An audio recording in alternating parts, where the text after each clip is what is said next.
Hello, welcome to Trauma Informed. This is going to be an amazing podcast for you guys. I've been so excited to get this put together and get it out to you guys. I can't wait for you to get all this information. So, earlier today, I sat down for what was going to be a short and informative podcast interview with Sarah Griffiths. Sarah Griffiths is my coach, my RTT therapist, and was kind of the catalyst that got me going in all of this and made me decide to pursue this as a career. She is an amazing human. She has got a wealth of information and experience to share with you guys. The problem is when we sat down to talk for 20 minutes, it turned into an hour and a half. And I don't want you to miss out on any of it because it's all so valuable. So, what I've decided to do is I broke it into 3 parts and I'm going to release them. You're going to get part 1 right now. And then we'll release 2 more videos with part 2 and part 3. Trust me, you're not going to want to miss any of it. It's worth listening to. I hope you guys enjoy this as much as I enjoyed filming it. Here you go, Sarah Griffiths, part 1. Welcome, everybody. My name is Russ. I am a trauma-informed somatic life coach and founder of Mind, Body, Spirit, LLC. Welcome to the podcast, Trauma Informed. We have an amazing guest today. About 2 years ago, when I started on my journey, Sarah was integral in that. She was the first coach that I worked with and did some RTT with, and it's just been amazing to know her and absorb her knowledge. So we're going to give you guys the opportunity to do that today. So welcome, Sarah. Thanks so much for joining us. It's an honor to have you here. I thought we could start with just you sharing with everybody kind of your journey, your story, where you are coming from and kind of where you're at. Okay. Yeah, well, thank you so much for having me. I always love the opportunity to just help people really to understand what trauma is, and because you can't heal what you don't understand. And I think the most important thing is for people to realize that just because you are in a particular state or stage in your life, you don't have to stay there. These days there are so many options for healing. And talking of healing, I think my journey started about 9 years ago now. It was pretty amazing, the way it happened. And it started because my son, who was 19 at the time, he literally came out of a room one day and said to me, "Mum, I'm trying to work out if Dad is a narcissist or if he's a sociopath. What do you think?" And I Wow. was absolutely floored. I I mean, imagine. because I knew that my marriage was difficult. I knew that there were lots of things going on that I didn't understand, that it had never been what I wanted, what I expected. But when my son said that, I was really dismissive, and I was like, whoa, that sounds a bit extreme. I know he's selfish, I know he's difficult, all of those things, but let's not get too far. But honestly, that was a turning point for me. And what my son said to me, even though I didn't go into it with him at the time, it really got me thinking and starting to research exactly what narcissism was and why my son, and remember this is his father, so what I was experiencing he was also experiencing. Why had he come to that conclusion? And honestly, it started me off very, very quickly, on a journey of self-development and healing and understanding that I had no idea I even needed. So it was a wonderful catalyst. And the first thing I did, I think over the course of a very short space of time, I went to see 4 different types of therapists, a usual psychologist, a mindfulness coach, different people. And I started to relay my situation and my story. And all 4 of them kind of said to me, look, without meeting him, without doing a full test, etc., we can't tell if he's actually would pass the test for a full narcissist, but he's up there. And this led me to believe that there was this spectrum and that we are all on this spectrum. most of us are at the lower end, and we just have this little bit of ego that gets in the way sometimes and causes us to behave not quite as we should. And that's, that's within the realms of acceptability. But my husband he was right up there. And I came to the conclusion that I was in a toxic, narcissistic, codependent relationship. It was very shocking realization. But what it led me to do was to say, okay, if that's where I am, what do I do about this? It was incredibly scary. It was terrifying. It was like my whole world had been ripped apart. Um, but I mean, it hadn't, because what was in front of me was what I had always known to some degree, but not been able to put into words. How And was suddenly here I gone. how was your son able to come to that conclusion on his own? Phew, it was amazing. I guess because they're of this generation where I don't know, I tend to find that this generation, my son is now, let's say he's be 28 at the end of this year. And they've always seemed to have been of this generation that are very open, very accepting. They have so much knowledge available to them It's on true. the internet. They Yeah. look everything up. And they talk, they have a sense of themselves, that I think certainly I didn't have. And I think he had been looking at what was going on, working out what he liked, what he didn't like, um, and just making assessments. Also, he'd had some counseling for ADHD and for some behavioral issues at school and things like that. So he's And I just educated, think, yeah, educated on the topic. Yeah. educated, yeah, Yeah. but also very aware and educating and researching himself in a way that at that point I hadn't thought to do, because I didn't know. Like Sure. I didn't know even what to look at. Well, What and was I going to it, research? My marriage is difficult. That's all I knew. That was literally the phrase I had for it, you well, know? and in a narcissistic relationship, you're so gaslit that you really have no idea what's going on anyway, right? Yeah, absolutely. You either believe that it's you, or you believe that there's nothing wrong, that you're just making a fuss, that this is just the way it is. And of course, to the outside, obviously, quite often the narcissistic person is narcissistic within a certain environment, and other Mhm. people don't see them that way, or they are benefiting so much from those behaviors that they are just not seeing it, you know.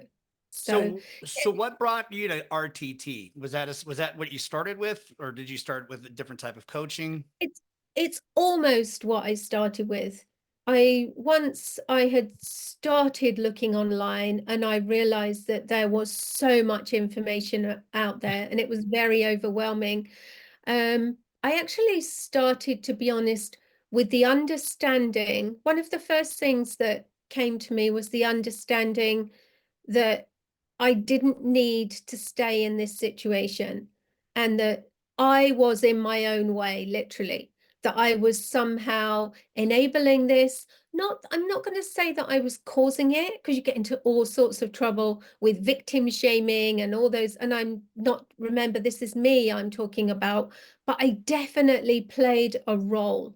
The understanding that I was playing a role, I was allowing this, and that also I also had some childhood trauma, and I was showing up in a way that was also triggering my husband to be his worst self. Right. So when I understood that, you see, when we always think it's about someone else, we're helpless, because what can I do about that person? But Right. as soon as I take the hold of the concept that some of this is about me, I can do something about that. That's a really amazing perspective. Right? I Yeah. can do that. That is the only thing that I can do something about. So Right. it's really important. And I think that I had a really good grasp of that immediately. Thank goodness that I had a big role to play in this.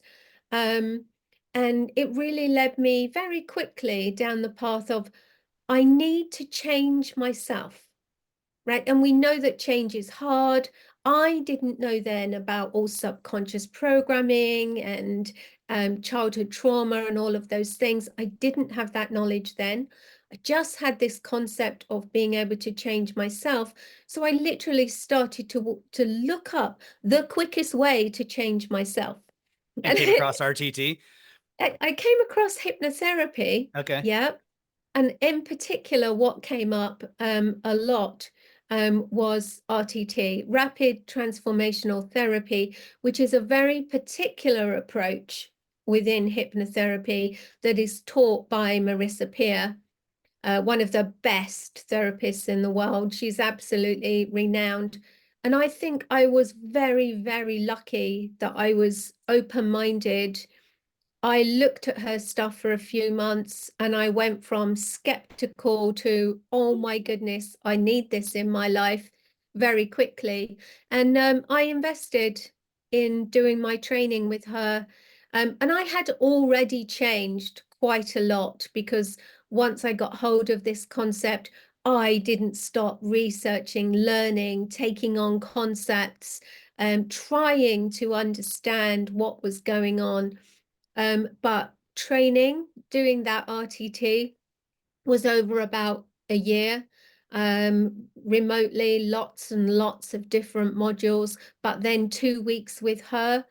And it was totally, totally transformational about how I saw not just myself, but my understanding of what was going on around me and literally my perspective of the world and how I was showing up in it. It was phenomenal. Yeah, it's It like really brain was. hacking almost. It's really amazing. The sessions I've had with you have been incredible. I mean, it's it is the concepts that pop up during these RTT sessions with you that I've had Yeah. are so incredibly simple and so incredibly evident, but so hidden from me at the time. It's Yes. amazing Yes. how these things just kind of bloom out of nowhere. Be, and of course, that what you're saying there, that's so true, because all of these things that are so obvious, they're obvious to our subconscious, right? And it's the subconscious that reveals them to them, which is the beauty of RTT in that it's very specific, it's very directed. It's very easy in hypnotherapy. I mean, that might as well be meditation, deep relaxation. That's all it is. It's a slight altered state of consciousness. It's very easy as a hypnotherapist. You can get someone to walk along, to feel as if they're walking along a beach and feel great, feel as if the sun is warm. Those things, they're very easy. But to actually get someone to explore the hidden ideas and beliefs, the experiences that are causing them to respond as they are in their adult lives, that's a whole other ball game. But that's what this allowed me to do for myself and allows me to do for people like you, which is why it's so amazing. Yeah, absolutely. I mean, there are other people that I know that you've worked with that have had incredible. My ex-wife, for example, she's had some pretty amazing results working with you as well. So, um, in RTT, you said that you're dealing with childhood trauma or stuck beliefs. How do those beliefs get stuck? What is childhood trauma? Yeah, so childhood trauma, I would say that almost everyone has some kind of childhood trauma because our childhood, you have to remember that when we are children, whether our parents intend it or not, and most of us have kind, loving parents who are doing their best as they know. Now, I know that wasn't your case, right? So You know what? there are lots of I've options. got a new perspective on that actually. Have So you? my father was incredibly abusive, mentally, It was. emotionally, physically. He was a monster of a person. But when I look at him now, and he's gone now, he died during COVID. Mm. But when I look at him now, I don't see a monster. I see a very broken man that had been damaged from birth and had pretty much gone through the same trauma that I had gone through. It's just his environment created a narcissist. Yes. My environment created a codependent. So we are all products of our environment. Right. of what we learn as children, right? Which is why childhood trauma is so powerful, because the adult that we become grows from what we learn and the trauma responses, even though we don't know, and the coping mechanisms that we put in place. And until we recognize that and understand that those things are running our adult lives, we can't do anything about it. And we're literally running on autopilot, out of control, totally not ourselves, just products of whatever environment we were in, whatever experiences we had. And as children, we're very vulnerable. All right. Don't forget that we are totally dependent on the people around us. And what happens as children, because we can't survive without the adults around us, we rely on our parents. So we want to please them, we want to keep them happy. So we accept their ideas and their concepts, and we forego our own authenticity and who we really are to be accepted, to fit, to be within the clan, within the mold. And again, this is how our subconscious, this is our DNA. This is how we are made. We are made for survival, not to thrive. We're made to survive, not to be happy, And right? And it connecting is causes, survival, right? Connecting with absolutely, those, even if those people around you are toxic, connecting with them yeah, is survival. that's why it's so, so hard. And so many of the things that we learn in childhood about this connection, especially when we're in these toxic environments, and even environments that aren't toxic, remember, we learn from the behavior.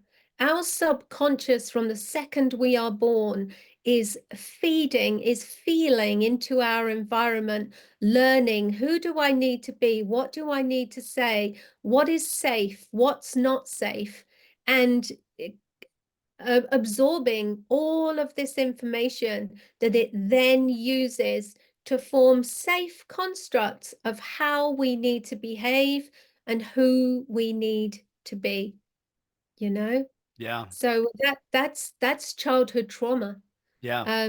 The behaviors that you learn. It can be like if you are in an environment where your parents are emotionally unavailable, let's say, through no fault of their own upbringing, their Mhm. own childhood trauma, they are emotionally unavailable.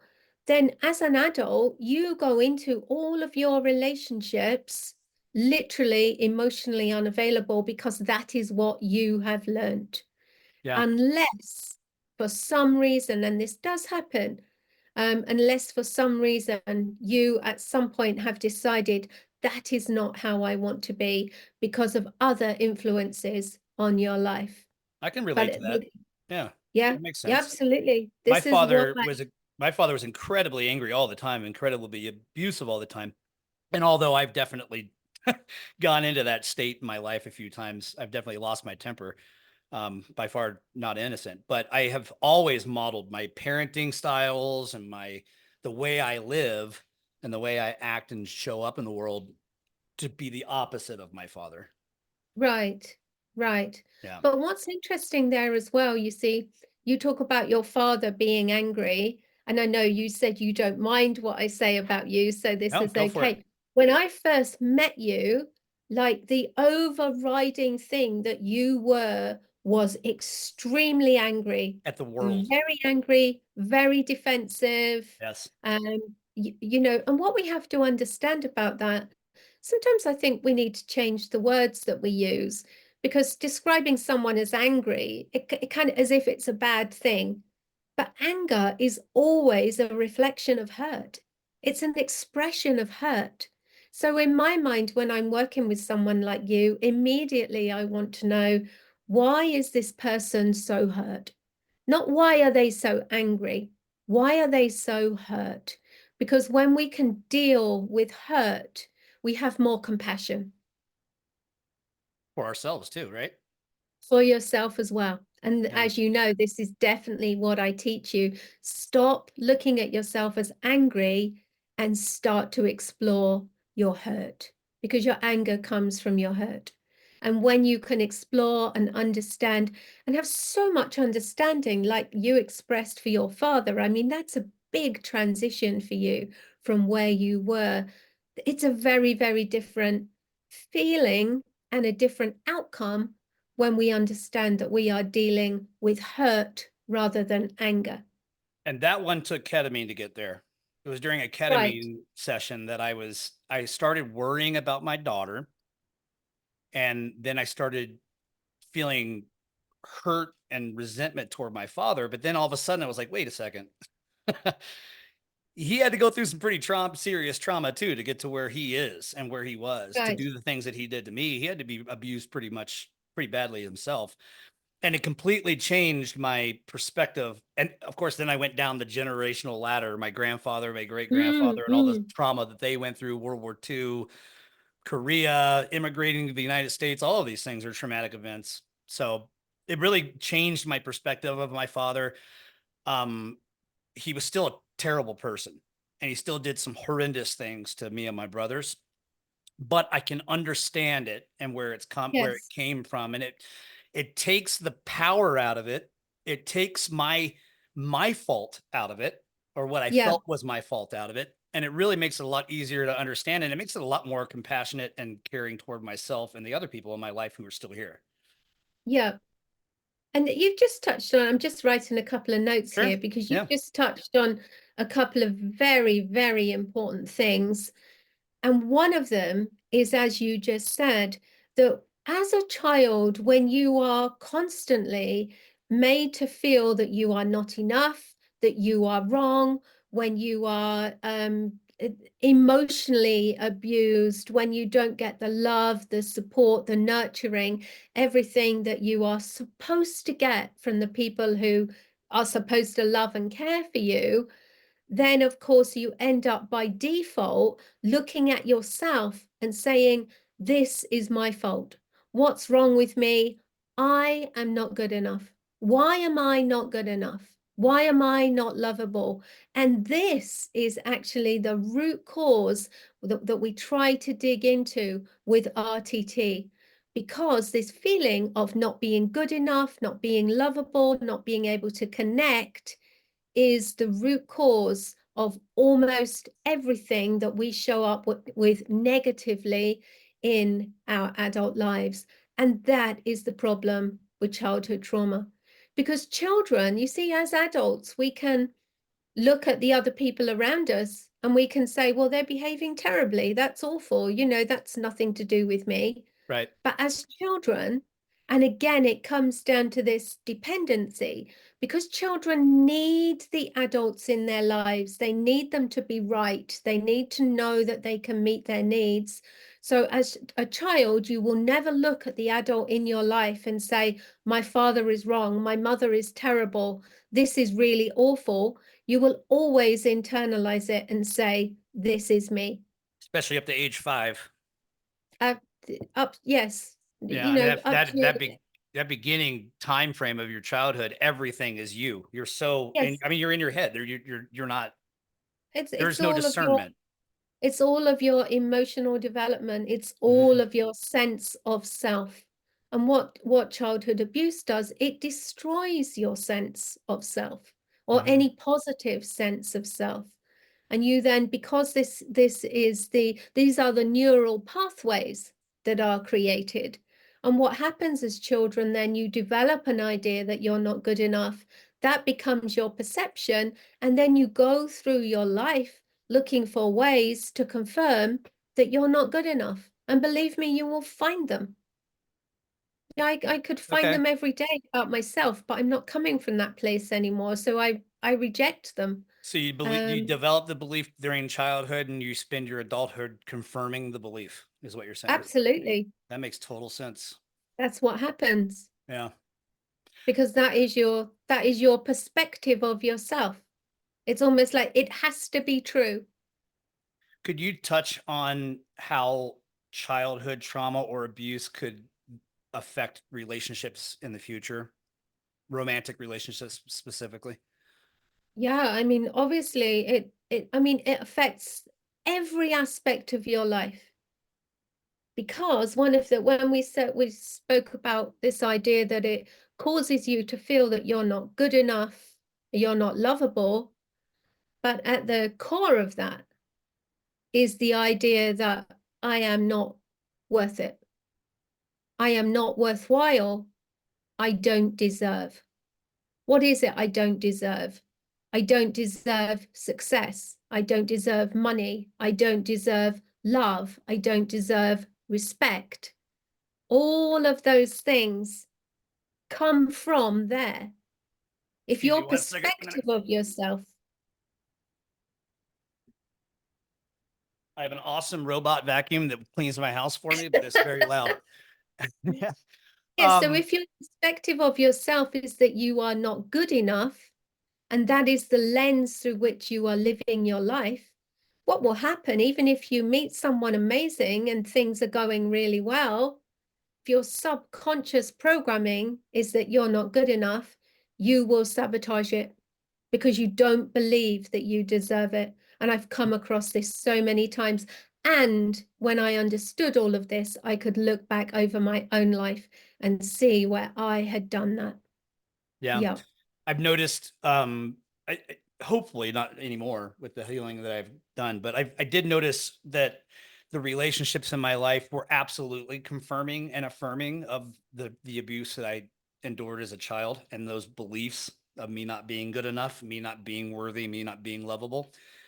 And what I would notice is in romantic relationships throughout my life, if that person was available, loving, and giving, I wanted nothing to do with them. It was the people who were dismissive and wanted nothing to do with me that I would pursue. And here's the thing, obviously you understand that, because of the way the subconscious and our neural pathways work, we are all drawn towards what is familiar, which is why people repeat toxic relationships, right? We are drawn to what's familiar. We are not, until we've done the work and changed literally our foundation, our perception of ourselves, we are drawn to what is familiar. We don't think, does this serve me? Is this good? We are just drawn to it because it's what we know. And again, it's this ancient DNA where, to be honest, our DNA and the way our subconscious works don't do us a lot of favors in this very modern world, Right. because they haven't really evolved from when we were cavemen and we lived in clans, and there was very little changed. Okay, so what was familiar was what was safe. You Sure. stayed with the cave, you went hunting for berries, and the men hunted for meat, in a group. It was very, very small, and you stayed with what was familiar, because if you strayed from that, you could die. Right now, that's no longer how we run in our society, but it is actually how our subconscious and our DNA still function, which is why we are drawn to the familiar, even though it's so bad for us. Okay. Whew. Wasn't that a lot? So we learned so much today. We learned about what trauma is. We learned a little bit about RTT and what that is. And we learned about how this stuff can affect you in every way, shape, and form. I mean, trauma is an epidemic. When Sarah said she believes everyone has experienced childhood trauma, it's very true. All of us have. Everybody has experienced trauma to some degree, and all trauma can damage. All trauma can get stuck. It's amazing stuff. So I really hope you enjoyed that. I hope you learned a lot. I'll release part 2 as soon as I can. It's going to take some time to do some post editing and get it all out to you guys. I'm brand new to this, so I appreciate your patience with me. Hopefully you found this one enjoyable. I'll get part 2 out to you soon. We'll see you soon. Thanks.